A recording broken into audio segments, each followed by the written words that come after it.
आज हर वर्ष की भांति इस वर्ष भी श्री अर्जुन बाबू पशु मेला हाट बाजार का आज विधिवत मेले का शुभारंभ किया गया है और तमाम हमारे समाज के लोग, परिवार के लोग और इस व्यापारी भाइयों का आज बैठक था, जिसमें सर्वसम्मति से सब लोगों का निर्णय लिया गया है। यह मेला अब 1 महीने का लगेगा। पिछले बार 15 दिनों का मेला था, जिसको बढ़ाकर लोगों के डिमांड पर 1 महीने का किया गया है और इस 1 महीने के कार्यक्रम में वह तिथि होगा 9 अप्रैल 2024 से 9 मई 2024 तक। इसमें 1 महीने के अंदर तमाम लगभग 15 राज्यों से लोग आएंगे। एमपी से आएंगे, यूपी से आएंगे, राजस्थान से आएंगे, गुजरात से आएंगे, आपको असम, बंगाल, बिहार, तमाम जगह से लोग यहाँ व्यापारी भाई आते हैं। घोड़े के हैं, हाथी के हैं, गाय, भैंस और तमाम चीज़ों को लोगों को देखने के लिए इस बार बेहतरीन व्यवस्था मेला आयोजन समिति के द्वारा किया गया है, जिसमें सर्कस भी, जेमिनी सर्कस का भी व्यवस्था हो गया है, बात हो गई है।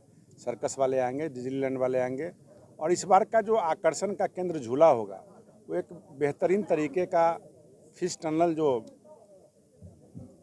एक झूला के अंदर आता है फिश टनल, जिसमें रंगीन मछलियों का एक 10-20 हज़ार मछलियाँ उसमें रहेगी, उसको लोग देखेंगे और शीशे के अंदर वो बंद रहता है।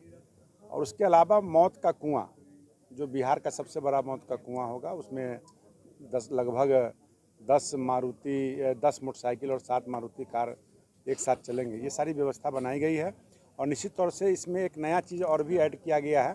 पिछले बार प्रतियोगिता हुआ था, दंगल प्रतियोगिता महिला पुरुष, तो इस बार 2 दिवसीय किया गया है, यानी 2 बार होगा, क्योंकि बिहार के अंदर भी प्रतिभावान बहुत ऐसे पहलवान हैं जो छूट गए थे। जिन लोगों ने मुझे शिकायत किया कि हम लोग बिहार के रहने वाले हैं, हम बिहार में अपना प्रैक्टिस करते हैं, खेलते भी हैं, हम लोगों को आमंत्रण नहीं दिया गया। तो लोगों के सुझाव, मेला समिति के लोगों के द्वारा सुझाव हुआ कि इस दिन हनुमान जयंती के अवसर पर बिहार के जितने भी हमारे पहलवान पुरुष हो या महिला हो, उनका कुश्ती एक दिन हो जाए और बाहर अन्य राज्यों का कुश्ती दूसरे दिन, जो तिथि तय हो जाए, उस पर किया जाएगा। और महावीरी झंडा इस इलाके में नहीं होता है, तो महावीरी झंडा का भी आयोजन किया गया है।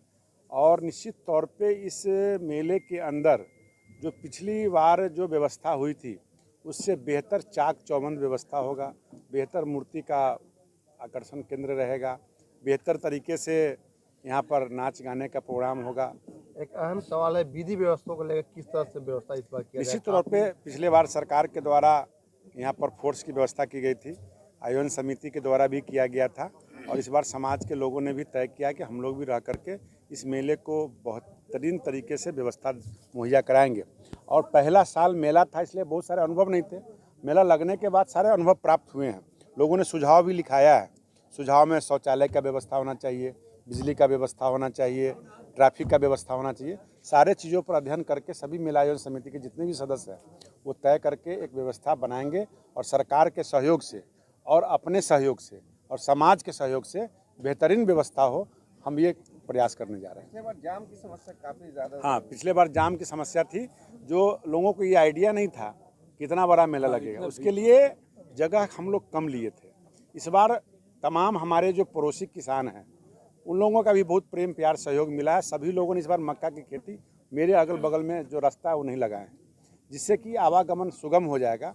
और पिछले साल गेहूं ये मेला पहले लग गया था, इस बार मेला 1 महीना के बाद लग रहा है। उस समय सारे फसल कटे रहेंगे तो कहीं से भी लोग निकल सकता है। उसके अलावा 2 रोड हमारा जो नहीं बना हुआ था, वो रोड भी बन गया है, तो बेहतरीन तरीके से यातायात का सुगम व्यवस्था किया जाएगा इस पर।